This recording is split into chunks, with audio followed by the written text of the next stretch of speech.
اول مره بظهر بقعد مع الشخص مع يونايتد. انا كتشيلساوي اول مره بقعد مع شخص من يونايتد.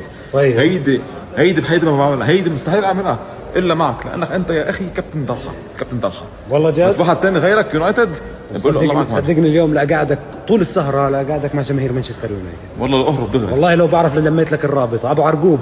مين هو ده؟ هذا رئيس رابطه مشجعين مانشستر في الليل. رئيس كمان؟ المهم كيف بتسويها يا حبيبي اذا انت رئيس والله اسمع بالله عليك نحن ما اخترنا الرئاسه لتشيلسي.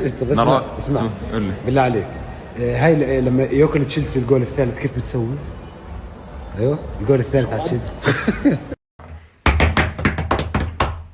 تخيل يطلع غلط هسه مش غرفته هيك مره صار. زدنا عمك. ايش دخل انتوا مع عمي؟ ايش دخل؟ هذا عمك؟ ايش دخل انتوا مع عمي؟ هذا عمك؟ يعني قلت عبد الكريم برن ولا انتوا ولا مين؟ كيف انتوا مع عمي؟ كيف مع بعض؟ كيف مع عمك؟ عمي صغير. عمك حليوه طلع وما شاء الله شاب اكثر منك. عمي لا اسمع بنبهنا على التلفون عمي ومعمي. كيف تشيلسي عمل يونايتد؟ هيدا عمك. هذا عمي نفس الشيء. هولندي على فكره. هولندي هو؟ هولندي مدريدي. وفشرت هي على فكره.